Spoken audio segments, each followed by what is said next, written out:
Hassan Shahzad on stage. अस्सलाम वालेकुम। गुफ्तार का गाजी ले गया बाजी। बेरहम असातिज़ा कराम, मेरे भाइयों और मेरे भाइयों, आज मैं इस साइड से तो बिल्कुल मुखातिब नहीं।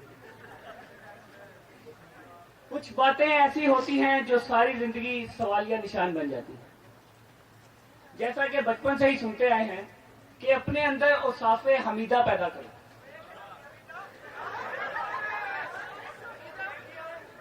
अब वो हमीदा कौन सी, उसके क्या औसाफ थे, या पता नहीं छोटी सी उम्र में हमसे क्या पैदा करवाना चाहते थे, ये बात एक सवालिया निशान है।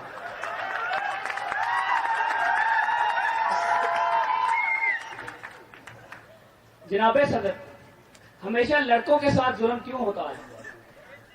टीवी के ऐड ही देख लें, मशहूरी इस्त्री की हो, ब्लेड की हो, टायर की हो, निशान ट्राले की हो, हत्ता के जिम्सा एल्फी की हो, लड़की को दिखाकर ये क्या साबित करना चाहते? और तो और सीमेंट की मशहूरी में लड़की दिखाकर ये क्या साबित करेंगे? ये बात एक सवालिया निशान है। मैं भी एक सेमेस्टर में एतजाज भाई, किबरिया भाई की तरह का एक होनहार सा स्टूडेंट हूं, लेकिन लड़कियां मेरे साथ खड़े होकर नोट्स डिस्कस क्यों नहीं करती? ये बात भी एक सवालिया निशान है। क्या ये होनहार स्टूडेंट थे? ये बात भी एक सवालिया निशान है। कहते हैं मौत मोहब्बत, मोहब्बत से याद आया, न बोतल में न होटल में, न कार में न जीप में न कार में, जो मजा नसवार में, ना इश्क में, ना प्यार में।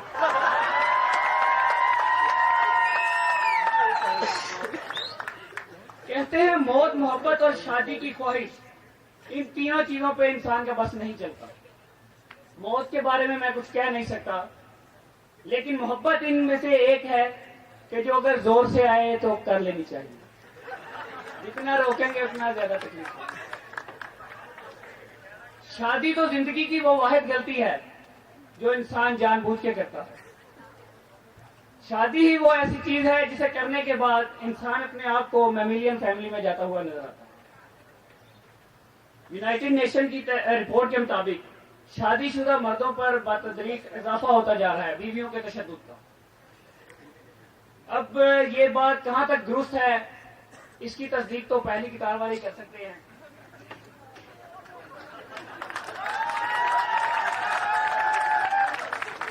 मैं सबको मशवरा देना चाहता हूं, खास तौर पे जो गजाली ब्लॉक में रूम नंबर 3 में बैठते हैं, वो शादी की ख्वाहिश लेके बैठे हुए हैं, लेकिन मशवरा दूंगा कि अपने शादी के फैसले पे नजरसानी करें। शादी एक ऐसा जहर है जिसे चखे बगैर उसकी कड़वाहट का अंदाजा नहीं लगाया जा सकता। ये एक ऐसा कुआं है जिसमें गिरे बगैर उसकी गहराई का अंदाजा नहीं लगाया जा सकता।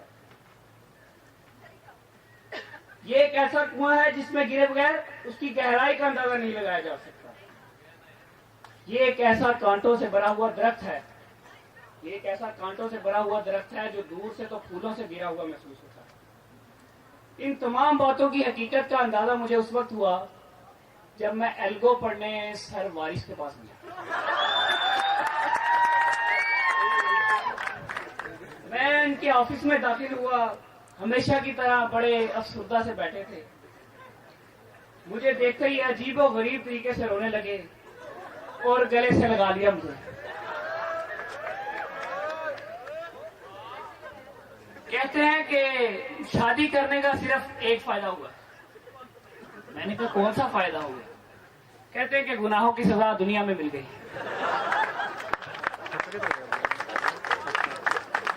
फिर कहने लगे 5 साल बीत गए, 5 साल बीत गए कि और बीवी सिर्फ 2 दफा मायके गई। क्या ये मुझ पे जुल्म नहीं? इतनी दर्दनाक आहें सुनकर मैं भी आबदीदा हो गया। वापसी के लिए मुड़ने लगा तो कहने लगे कि शादी की लज्जतों को मैं पहचान तो गया, अरमान जो दिल में था वो अरमान तो गया। आंखों की शान, दांतों की कुव्वत भी जाने लगी, अब मैं भी जाने वाला हूं, सामान तो गया।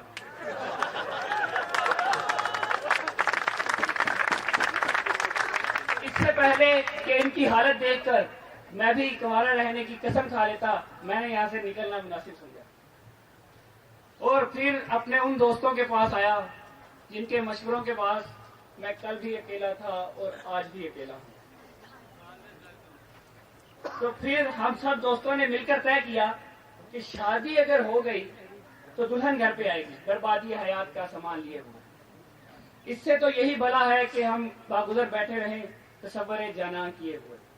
मैं तो अभी तक इंतजार में बैठा हूं, इस बारे में मैं कुछ कह नहीं सकता। बुर्ज दुबई के बाद इस वक्त अगर दुनिया में काबिल जिक्र चीज है तो वो इंजीनियरिंग के लड़के हैं। जितना फासला ये कॉरिडोर में तय कर चुके हैं ना, अगर वही फासला आसमान की तरफ सीधा नापा जाए तो ये सारे के सारे चांद पे बैठे हुए, और मैं उससे भी थोड़ा ऊपर मरीख मुश्किल में बैठा। बरसा बरस की तहकीक के मुताबिक साइंसदानों ने औरतों और मर्दों की उम्र पता कराने का तरीका ईजाद कर दिया। इस नई तहकीक के मुताबिक जो औरत या मर्द बोलते हुए जितना मुंह खोले उसकी उम्र उतनी ही ज्यादा, और जो जितना मुंह कम खोले उसकी उम्र उतनी ही कम।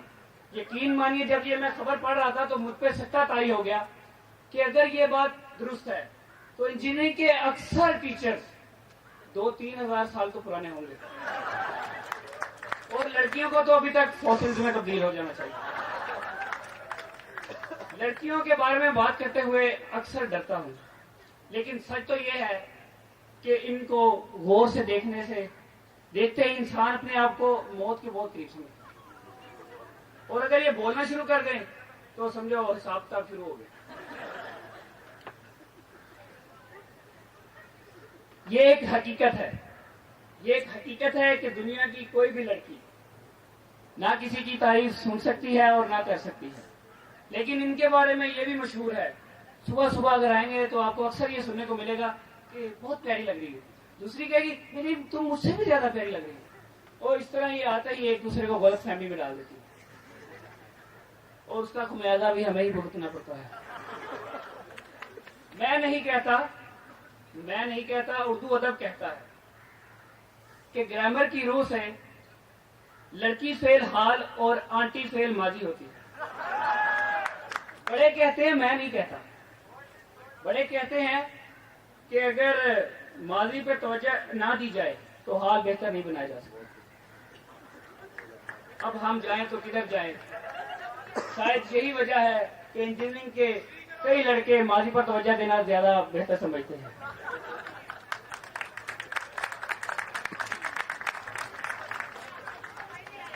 गर्मियों की छुट्टियों में मैं अपने वालिदैन के साथ रिश्ता लेने चला गया।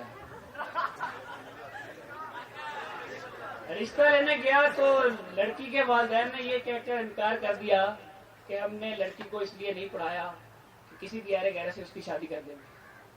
ये सुनकर पढ़ा लिखा मैं भी परेशान हो गया, और वही वालिद मोहतरम ने हाथ खड़े करके कहा कि बेटा अपने लिए बहू अब खुद ही ढूंढना। उस दिन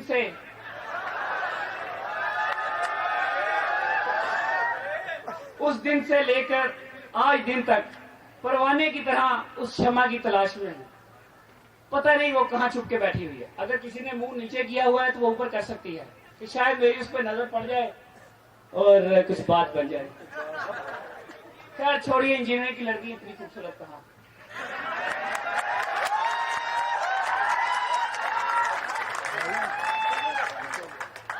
आखिर में मैं ये कहकर एक संजीदा शेर से इख्तिताम करूंगा, जो उस हसीना के नाम जो कल भी जिंदा थी और आज भी जिंदा है, जो भी मुझे देख भी रही है, अब सारी गलतफहमी में न पड़ जाइए।